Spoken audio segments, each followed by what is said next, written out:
and person is nothing more than a figment of your own thoughts, beliefs, and words. The problem is, most of us are still asleep. The problem is, most of us are still asleep. When you understand this, your entire world shifts and you come to realize the true meaning of life is thus like a lucid dream. We have total control. Yes, sir. Soup, thanks for blessing us with the It's Your Perspective poems. Yes, sir, blessing you're us welcome. from April of 2014. He's been blessing us almost every day. And that'll be 2 years. We've been blazing up the show come next month, actually. But as we proceed on here, we do have a very special guest in the studio right there.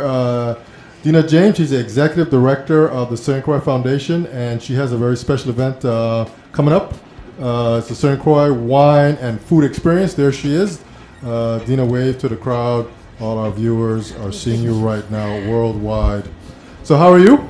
I'm well, thank you. Good evening. Good evening. Good evening to you as well. So we wanted to get you in here to talk about the St. Croix Foundation a little bit. We wanted to touch on this year, if I'm not mistaken, makes 25 years. That's correct. And we wanted to just get a little insight into that. I know you said you've been there for several years, I would imagine. So kind of give us a little insight into the foundation itself. Okay. And the humble beginnings and sort of how you guys have got to today.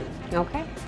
So the foundation was founded in 1990 on the heels of Hurricane Hugo, exactly a year after the hurricane, and with a very ambitious message and mission for community and economic development.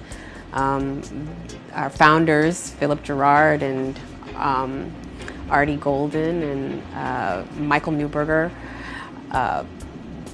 made this really radical decision to operate not just as a community foundation, to marshal philanthropic dollars into the community at a time when we needed it most, but also to operate as a hybrid operating foundation where we would actually administer programs and spearhead major broad-based initiatives. And so since that time, the foundation has really been successful at completing some major visible projects on St. Croix in particular. We started out focusing on community revitalization. Of course, at the time, you know, the infrastructure of the island was severely damaged. And through our Scrape Paint Rejuvenate program, probably most of the buildings in Christiansted have been touched by the foundation over the years. I think a total of over 100 properties, clearing lots and painting and resurfacing some of the major properties in King Street, Strand Street, and Company Street. And over the last several years, focusing more on the back streets of Christiansted, Hill Street, working with property owners to clear nearby abandoned lots and properties. We've also worked really hard in the area of entrepreneurship and small business development through some of our economic development projects. We did some fairly significant small business lending and were responsible for the startup and expansion of over 60 businesses on St. Croix. Okay. And then in more recent years, we shifted our focus in economic development to our education, recognizing that education was at the core of our ability as a territory to grow economically, and invested over $1 million plus into our public education system, adopted schools. We supported the development of computer labs and professional development resources for teachers. Over the years also, we've developed a very strong partnership with the police department. Okay. We provide free rent for the Christiansted Bike Patrol Unit. For about over 15 years, they've been in one of our properties for free. And then one of the more interesting things that the foundation does is we serve as a fiscal sponsor for a number of nonprofit organizations and who don't have 501c3 nonprofit status or don't have the capacity to afford the overhead. And so over the years, over 200 small initiatives and nonprofit organizations have existed under the foundation's umbrella. Today, I think we have about 40, 45 projects and nonprofit organizations under our umbrella. Okay. So we do a lot. And we've been incredibly successful over the years as a result of some really strong partnerships with public sector, the private sector, and of course our civic organizations. Okay. And you said you've been in charge now for? I've been executive director for about a year and change, a year and a half. But I was a co-director, chief operations officer for, I think, 12 years prior to that. Okay. So I've been with the foundation total of going on 14 years. Okay. So what are some of the improvements or changes you've seen over the years with the foundation? For us, just impact. So we really try to measure the impact of the resources we've invested into the community. Look at just Sunday Market Square alone. Yes. And if you remember, I would say just 10 years ago, what the corner building, maybe 12 years ago, the corner building where the law offices of Diane Russell used to be in that property. 10 years ago, that was a burnt out shell. Yes. And so we, the foundation, one of the first things that happened when the organization was founded is that we purchased basically the whole block in the square and a couple of buildings up the block on King Street, and began the slow, steady process of rehabilitating our properties in demonstration of what could be possible, what should be possible for property owners in both historic towns, all historic districts throughout the territory. And so, we talk about impact. There's visible impact from our work, of course. Christiansted and the properties throughout King Street and Company Street, and they're actually it's a beautiful town, and the foundation has had a hand in that. We also shared our strategic plans and directed funding to our town, Frederiksted, to replicate the program in Frederiksted and also in Charlotte Amalia and St. Thomas. Okay. We were in, I think, 2000, we secured a grant for the police department for security cameras. Okay. That were installed in Cruz Bay, in Charlotte Amalia, and throughout Christiansted and Frederiksted. Okay. So in terms of impact, long-term impact for some of those businesses that we invested in through our small business lending are still around. Over 60 of them were impacted over those years. Visible Changes was, I think, one of our first grantees. We lent money. Okay. And then just in education, our investment in professional development is still seen. We walk through classrooms today, and 10 years after we began our partnership with the Department of Education, you see some of the lasting impact of our investment in classrooms still throughout the territory. So you guys donate books and computers and you provide? We started out that way, yes. We started and really and truly didn't know where to make the initial investment when we started. And so we just adopted a school, and as luck would have it, we chose Elena Christian. At the time, it was the single lowest performing middle school in the territory. Okay. And we started that partnership probably 2 weeks before a mold issue at John H. Woodson forced the schools to merge, and we got a real lesson in all the dysfunction in the Department of Education. It forced us to deepen our partnership. In the beginning, we thought we were just going to go in there and provide some literacy resources to the schools.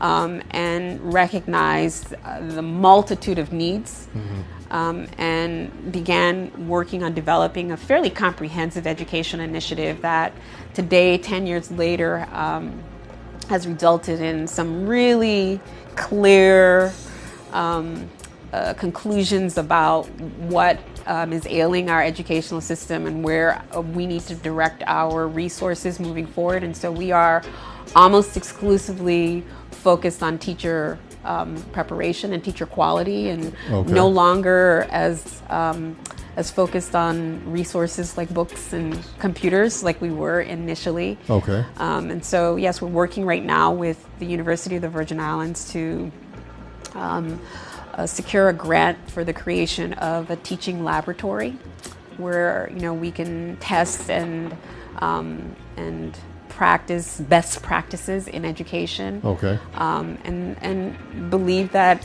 with an investment in the quality of our teacher and our teaching pool, that we can significantly impact the quality of education our young people are receiving. Okay. Is the foundation still a partnership with education department right now? So yeah, we do a lot right now in terms of we have a lot of EDC companies that have not a lot, but several EDC companies that have established funds at the foundation, and we are working with them to help them expand their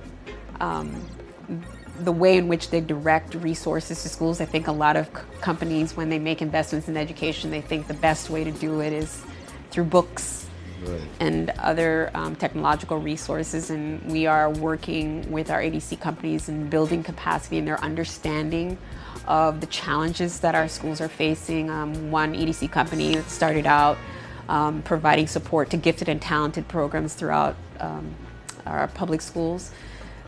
Is now shifting their focus to professional development in our elementary schools, thanks to some of the support and information that we have shared with them, and they're sort of joining us in our march toward a greater quality of instruction in our classrooms. Okay, good. Talk a little bit about, I know that you guys have had some events in the past. Yes. You've done some things here and there. Yes. One event that comes to mind, I guess, was just maybe this year or even late last year, right there on the street where you're located at. It was some kind of like happy hour on the street kind of event. Yes, block party. The block party, okay. So yes, every year for our birthday, which is September 24th, or somewhere around that time, okay, we partner with the Chamber of Commerce to have a block party celebrating the work that the foundation has done, showcasing our partners, our nonprofit partners that function underneath our 501c3 umbrella. And just, thanking the community for all these years of support. To experience a milestone of 25 years is a major accomplishment for this organization that started under dire circumstances. Right. And to be able to sit back this year, we spent quite a bit of time just looking back and reflecting and itemizing all of the successes, all of the investments that we've made. And in total, the foundation has been a conduit of $37 million invested into this territory over those 25 years. So every year we do that. It's a time to look back a little bit, and then do a lot of forward thinking and planning about where we're going to direct our time and our resources moving forward. Okay. Do you see the foundation being another 25, 50 years here? One of the things that the previous president of the foundation used to say often is that the goal of an organization like ours is to work yourself out of a job. Okay. And, that's really our mission. Our mission is to be able to create sustainable, solutions for some of these intractable problems that we experience here in the Virgin Islands. And so I want to say selfishly, yes, I'd love the foundation to be around, but I'd love also for the need not to be there for us. And so, and also one of the great things that's happening is that, so the work that we started out doing around the issue of community revitalization and infrastructure redevelopment, one of our longtime partners decided, she retired from, her business, and she decided to pick up the baton. And she's Mary Dima. She's started the Christian Stead Community Alliance that exists underneath the foundation, but she's picked up that baton, and she's reached out to Hillsiders and all these families that grew up in town, and trying to get them to carry that baton forward in terms of how we redevelop our town. Okay. And doing a great job and being very successful. So in one way, we've kind of like worked our way out of that work. and still supporting her and her efforts, but not being as hands-on and as active in that area as we were in the past. And that's, that's our hope for all the areas that we focus on, all our priority areas. Okay. So what are some of the future plans for the foundation as you guys move forward into 2016 and 2017? Yeah, so we've established a fairly aggressive, ambitious agenda for the next 3 years, and really talking about deep social transformation. And so a lot of the things we've done over the years has been focused on infrastructure things. And now we're looking at how do we identify the linkages, the intersections between our priorities, the intersection between public safety and education. Okay. And looking at workforce development, looking at how do you tackle our crime problem by focusing on education. How do you tackle our economic issues by focusing on things like homelessness? And so trying to identify those intersections and direct resources to them to have, mass impact. Okay. And deep impact. And so we are working right now on a twofold initiative in public safety and education, working with the Virgin Islands Police Department to upgrade the surveillance camera system that was installed 15 years ago. And then also working very intimately with the Department of Labor to expand a workforce development program to give our young people opportunities. One of the things that we recognize, we're going into the third cycle of this project. And one of the things we recognized when we started out at Elena Christian, we had this naive belief that we're in the junior high school level. We have 2 years to impact these young people and hopefully put them on a positive path. And we always felt like, well, if we're not successful by the time they graduate from junior high school, they've got at least 4 years before, with safety nets that can sort of catch the ones that, need the greatest interventions. Okay. And when we started our project with the Department of Labor and this workforce development, we started at a time when most of the young people we had started with at Elena Christian were now out of high school. And incredibly sad experience for me personally, because it was absolutely evident that there weren't safety nets. That the vast majority of young men, or almost all young men that we interviewed to participate in our program, they came to us through the Department of Labor. They'd been through job, one of their youth build or one of their youth-led programs. They just didn't have the skills. Like something got lost along the way, and Okay. Half of them had diplomas, which I contend they should not have had. Many of them were functioning maybe on a 6th or 7th grade level. Wow. Almost all of them were sitting on a couch somewhere for a year or two looking for a job because there were no opportunities for them. And so we labeled them this invisible population that we as a society have not created a space for them. Okay. And we see them on the one end,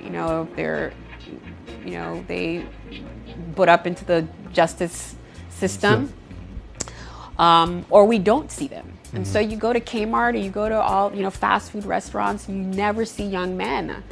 You don't see our young men there. We have not created a space in our economy for them. And so you can sit and talk about crime all day long, but if we haven't been proactive in providing them opportunities, then we're going to keep talking about that. And so we're trying to work aggressively with our private sector to encourage them that once they go through this workforce development program, that they have internship opportunities, some form of opportunity that will lead to long-term gainful employment. Okay. And really challenging our business community and business partners to create space in their organizations, even if it's just landscaping, to create space for our young men and women who don't have opportunities. And so that's a major initiative that the foundation is undertaking. We've also, as a result of a donor that came to us wanting to address the issue of homelessness, we have entered into a partnership with Frederickstead Health Clinic and Catholic Charities to create a triage clinic for the homeless. And that happens third Saturday of every month. And Catholic Charities, the donor provided a van for Catholic Charities, and they go and they pick up homeless individuals all throughout the island and take them to the clinic. All the doctors, a wide range of doctors, from podiatrists to dentists, are on call that day to provide care. Clients are fed, they get a bath. Okay. They can. I think this week I think the clinic is happening on Saturday. They'll be able to get haircuts. Okay. And then lunch and get free clinical care. And the next phase of the project will seek to identify housing. And so we've brought VI Housing Finance Authority to the table, and they have identified some housing units, public housing units for that were emergency housing that they've made available. Several other agencies have identified housing and looking at long-term housing for them as the next phase of the project. And our hope is that a significant number of our homeless population will not be homeless, will not be houseless when this is over, and we'll have medical care. And they're moving toward putting everyone on Medicaid so that they have medical care moving forward. And that's for a small community like ours, you can have really deep impact when everybody's working together and working for the same cause. And so that's been a really, really surprisingly successful, and the fast pace with which progress is being made is inspirational for all of us. Okay. So those are two major pieces. And then our education work. We'll continue to work with the University of the Virgin Islands to build capacity around the quality of our teachers, and that's one of our most ambitious, yet probably the most important projects on our agenda moving forward. Is with the teachers? Teachers, building capacity and looking at not just, one of the things our board challenged us to do several years ago is to look at education not just from as an academic exercise, but as an economic one. And how do we build economic capacity by improving the quality of our education? And so we are looking, educational tourism is a big thing that's happening around the world. And how do you attract talent? How do you build talent? Okay. And then how do you export talent? Okay. And that's, those are some of the things that we're looking at through this plan to create a teaching institute, teaching a laboratory here in the Virgin Islands. Okay. Real quick, what have been some challenges, some difficult challenges over the years? Roadblocks. We got here, we can't go any further, so we got to make a left or right to get around. So there's a lot of that. One of the interesting challenges for us, and we'll talk about the fact that we are a parent for a lot of little organizations that are, blossoming underneath our umbrella. Okay. And our board, very, I think, forward-thinking at the time, made this pledge to not compete for resources with our partners. And so we are always striving to be innovative and creative about how we sustain our organization and our programs and not compete with, all of these really important small organizations that thrive underneath us. Okay. And so that's an interesting challenge. It's been difficult in this economic climate, but it's forced us to be probably more innovative and forward-thinking than we've ever done, looking beyond our shores, looking at national partners and national funders to support the work that we're doing so that we're not competing for the limited resources that are here in the territory. Okay. Another challenge is just finding that right balance of wanting to make a difference and demanding a level of accountability from our public sector partners. And we have really, really intimate relationships with a number of government agencies, and that's always a tricky balance for us.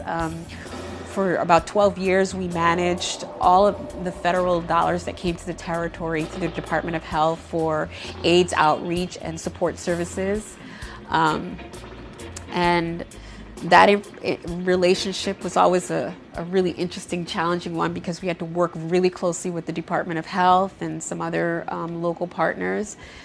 And, you know, sometimes it works, sometimes it doesn't. Okay. We are absolutely committed to upholding the highest standards of accountability and integrity. And so sometimes it's a challenge. And of course, because we're a nimble organization and we're small, we move pretty quickly in how we do things. And so working with government entities that sometimes you're a little ahead. It's like watching, you know, paint dry to get them to do anything in an expeditious way, and that's a challenge. So that's a daily exercise for us at the foundation. Okay. But it's a good one, because we've over the years built some really strong partnerships and relationships with a number of entities as a result of our commitment. And then also just being, and some people have called us like this neutral ombudsman, where because we're not beholden to anybody, we're not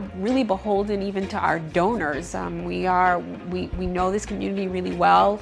We feel really confident that we know how to make change happen, and how hard to push, how soft to push.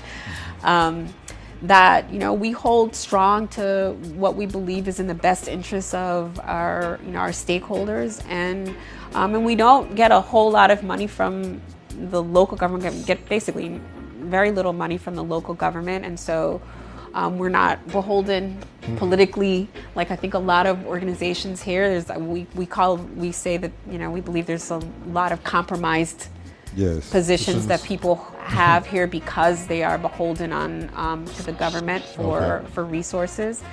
We've been fairly fortunate to kind of march the beat of our own drum, which is sometimes put us in challenging, controversial positions, but it's a great place to be in, to be effective in a community like this. And so that's a challenge, but also a great opportunity for us. Okay. One last question, at least for me anyway. How big is the full-time staff of the foundation? That's a great question. It sounds like we're a really big organization because we do a lot. We're 8. I think we're like 7.5, 8.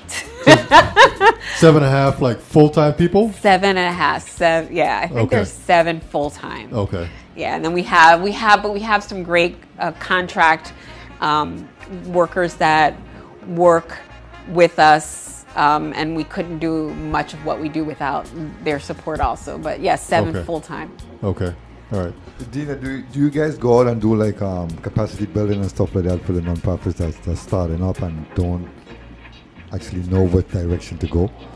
So mainly for our partners, for the nonprofit organizations that are underneath us. Right. We work very intimate, because our goal is we want them to get strong and to be on their own, to be able to establish their own 501c3 and to stand on their own two legs and be independent of the foundation.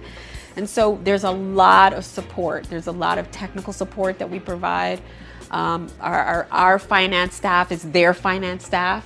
Okay. And so every single day, we have clients that are sitting with our fiscal team, making sure that they're doing things right. We ask them to sort of replicate the same financial systems that we have at the organization, so that they can begin building their own internal capacity to do it on their own.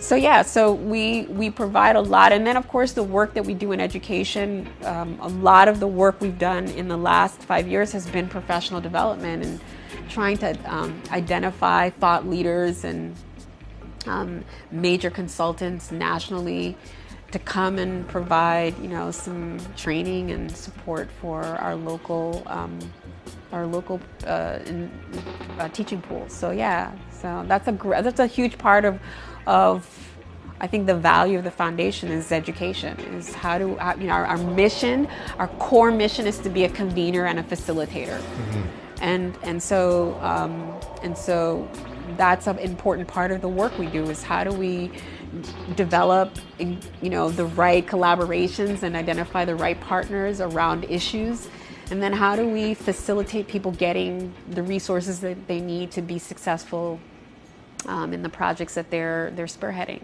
Okay. Alrighty, so I guess enough talk about the foundation. So let's talk about food and wine. Yes. We all love food and we all love wine. It's that time of year, yes. That time of year. Yes.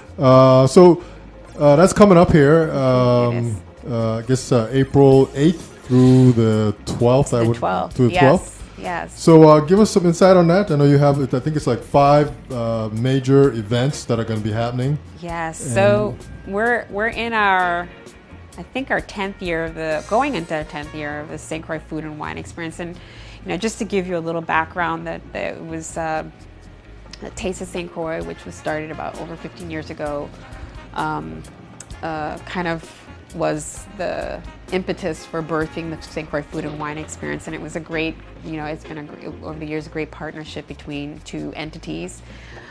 St. Croix Food and Wine Experience grew over the years to, I think, one year we were up to 13 events in 1 week. We scaled that significantly this year and really tried to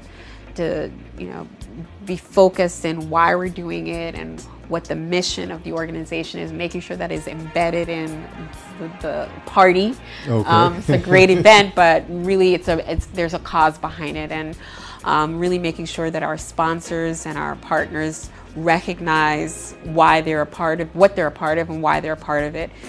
So this year, the event starts on the 8th with our Sunset Barbecue on the Frederickstedt Pier, where it's going to be an all-Cruisian culinary team. So we have some wonderfully talented local chefs and culinary experts that are coming back. Ralph Moda, for Chef Digby Stradiren is here, a local celebrity. He'll be participating and finger licking, good barbecue fun, and that's the one event that's family oriented. So and we have a really great time on the pier. That night there's also another event, 2 other events that we call Cork and Forks. Those are very, very private, high-end dinners that happen in some really fabulous homes. One on East End, one on the West End. And then on Saturday, we have Wine in the Warehouse, which is a wonderful partnership with Leeward, Bellows, West Indies. So you guys obviously changed locations on that. No, it's always been at Leeward, at the warehouse, Bellows Warehouse on Center Line. Oh, really? Okay. Yeah, it's always been there. Okay. And For some reason, I was thinking it was someplace else. And then, and so, and we're doing a themed event this year. It'll be a Roaring 20s Great Gatsby theme. And guests can come and taste the finest wine and purchase also. There's wine for purchase, and eat some really wonderful snacks. And then we have, on Sunday, there's a Cuisine on the Green at Carambola Golf Club. And then Monday we have a day to catch our breath before the final event, which is on Tuesday, our Gourmet Vintner Dinner, which is our 25th anniversary. It's a fairly high-end event, but it'll be at Haypenny Club, and we bring in a guest chef and some vintners from the States, and pair wine with really, really great food. Okay. And then, later on in the week, there's Taste of St. Croix on Thursday. Mm-hmm. Okay. Yeah. Okay. So you mentioned that you guys had to scale back. Yeah. I was just telling Sue before we started. I remember even last year, the year before, the whole event was like almost 2 weeks. Yeah. And then now it's like we only got like Yeah. 5 nights. I'm going to be really honest with you. We had a development consultant come in and work with us, and she was just like, the amount of effort it takes, because our team does most of the planning. It's a great opportunity for the organization. It's a great opportunity for our partners, but we're a victim of our own success. It kind of grew bigger than I think we had the capacity to manage it, and so tried this year to scale. And then also with Hovenza leaving, and there were just a lot of challenges that we were facing because our demographics had changed, our population had shifted quite significantly after Hovenza left, that we decided to pare it down and, biteable chew for the foundation, so that we can give a really high quality event. Okay, good. So what else? Anything else you wanted to add? And these events, there is a fee, or there is a cost to attend. There's a cost. There's a cost. There is a cost to get in. So yes, our lower end event, which is the barbecue on Friday, is $50 for adults, $25 for children. And this is kind of like an all-you-can-eat kind of thing? All-you-can-eat barbecue. We will have spicy grill there also. We will have chicken shack there. We were planning to have bibs available for everybody, because we plan to make this finger-licking, drippy barbecue good. And then our highest end is a 1,000-plate dinner. Okay. And those are really generous donors and sponsors of the foundation that are they get a really awesome meal, but they really believe in the work that the foundation is doing, and so that's a venue for them. And wine in the warehouse is about $125. Okay. That's kind of all you can drink. All you can drink. Okay. Yeah, people get really happy at that event. And then the gourmet dinner is a fairly high-end dinner, but it's about $250. Okay. So yeah. And one of the interesting partners that we have is, I have to mention, Department of Tourism has been our platinum amazing sponsor for the event, and they bring in a large number of travel writers for national publications, and St. Croix gets probably one of the greatest exposures during that week of events. Okay. So it's a big deal for not just for the organization, but for the community to get exposed to all that we have, all the great things we have to offer. Okay. As a territory. So yeah. Okay. Well, Deanna, it's at 9:00. Yes. And I know you wanted to make this short, sweet, and quick, so it kind of worked out perfectly. Yes. Anything else you'd like to add as we kind of put this to an end here? No, I just want to say thank you for the opportunity, and we really are, one of the things that we're working on is we have more Virgin Islanders living abroad than we have here in the territory, and the goal is to really engage. For some reason, I say this all the time, I don't know what it is about people who've grown up in the territory, but there doesn't seem to be the same level of national pride and commitment to giving back like you see in other islands throughout the Caribbean. And we are challenging our expats to really dig deep. We have 2 board members right now who don't live in the Virgin Islands, but they travel back and forth, and one of them has been one of our most dynamic board members. And so even though you're not physically here, there are ways to still stay connected and to continue to work towards the advancement of this this territory. So that would be the message I'd like to leave to all those people out there. Okay, perfect. Yeah. Deanna James is our guest tonight. She's the executive director at the St. Croix Foundation, and one of their biggest events coming up here soon, next 2-3 weeks, is the St. Croix Wine and Food Experience. There's 5 different locations to go to. There's 5 different price ranges to go with those locations. I guess it's all about food and fun. Yes. And we want to say thank you, and the foundation is doing great things here for the community, especially with education, because we all know that education is key. Yes. To a successful life. Yes. So on that note, Soup, any final words? Deanna, thank you for coming in. Continue much success in what the foundation is doing for the community, and I wish you the best. Thank One you. perfect love. Thank you. Okay, welcome. and we like to say one perfect love is our prayers and his blessings. When you put it all together, you get one perfect love. On that note, we are out. We will see you guys tomorrow. Peace.